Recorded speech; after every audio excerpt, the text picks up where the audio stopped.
सेवा करण्या सोडून जर फक्त स्वतःपुरतीच बघत असतील तर आमच्या पालघर जिल्ह्यातील जनतेने किती दिवस उपेक्षित राहायचं, लोकशाहीपासून लांब राहायचं।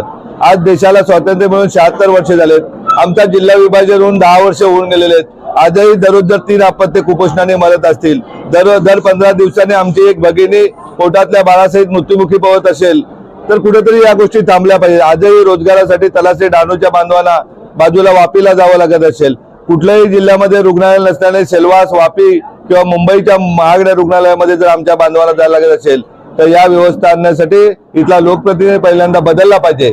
आणि जो उद्या भ्रष्टाचार सोडून फक्त आणि फक्त समाजाची सेवा करणारा, ज्याप्रमाणे बाबासाहेब आंबेडकरांनी घटनेमध्ये लिहिलं होतं तर लोकशाहीतील लोकप्रतिनिधी सेवा करणारे आहेत, त्या दृष्टीने लोकप्रतिनिधी निवडून देण्यासाठी कल्पेश भावर हे आमच्या उमेदवाराचं नाव आज जाहीर केलेलं आहे। काय मुद्दे असणार आहेत लोकसभा निवडणुकीत, तुम्ही काय तुमचा काय वचननामा असणार आहे?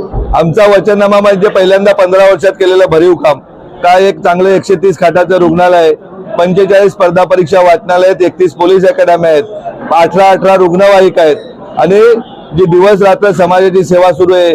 काही इयत्ता 9वी पासून JEE नीट क्लासेस ची सुरुवात करणारी देशातील पहिली आपली CBSE शाळा आहे, जिथं अधिकारी घडले पाहिजेत। आज हजारोच्या संख्येने अधिकारी प्रशासनामध्ये नोकरीला लागलेले आहेत। प्रशासनाला बदलण्यासाठी आपण आपले नवीन अधिकारी तयार केले पाहिजेत। आपली मुलं कुपोषण थांबवण्यासाठी डॉक्टर झाले पाहिजेत। आपल्याकडे पैसे येण्यासाठी, गरिबी दूर जाण्यासाठी आपली मुलं IIT ला गेले पाहिजेत। हे विशेषतः शिक्षण, आरोग्य, रोजगाराचे मुद्दे आमचे असतील, महिला सक्षमीकरणाचे असतील। ज्या महिला सक्षमीकरणाच्या नावाखाली लाखो महिलांना जिजाऊच्या मार्फत शिवण क्लासेस, ब्युटी पार्लर क्लासेस, जेवण बनवण्याचे क्लासेस, मेहंदी क्लासेस, अगदी घरगुती बनवणारे प्रसाद हे असतात, महिलांचे लागणारे अलंकार असतात, शॅम्पू असतात, साबण असतात, हे बनवण्याचे कोर्सेस दिले जातात, रिक्षा चालवण्यात जातात। त्याच्यातूनही महिलांना उभं करण्याचं काम आपली जिजाऊ करतात। समाजाच्या बरोबर आम्ही असू, समाजाचा विरोध असेल मच्छीमारांचा तर पहिला विरोध आमचाही असेल आणि नुसता दाखवण्यापुरती नसेल तर अगदी हृदयापासून असेल। ज्याप्रमाणे देहरजा धरणाच्या बाबत आदिवासी बांधवांबरोबर आम्ही आहोत, तर अगदी हायकोर्ट, भिवंडी कोर्ट, ठाणा कोर्ट, माननीय राष्ट्रपती महोदय, माननीय आदिवासी विकास आयोग या सर्वांकडे जसे आम्ही तक्रारी करतोय, केसेस दाखल केलेले आहेत, त्याप्रमाणे वाढवणमध्येही जर नागरिकांचा, स्थानिकांचा विरोध असेल तर आम्ही त्यांच्या बरोबर असू। 3 पक्षांचं आव्हान आहे आपल्या समोर, या आव्हानाला आपण कसे सामोरे जाणार? 3 पक्षांचे किती रुग्णालय आहेत, किती शाळा आहेत, या सगळ्या गोष्टी बघाव्यात आणि सर्वच पक्षांचे कार्यकर्ते आमच्या बरोबर आहेत। एवढा आम्हाला नक्कीच विश्वास आहे की ज्यांना जिजाऊचं काम माहिती आहे ते प्रत्येक कार्यकर्ता, प्रत्येक मतदार हा आपल्या बरोबर आहे।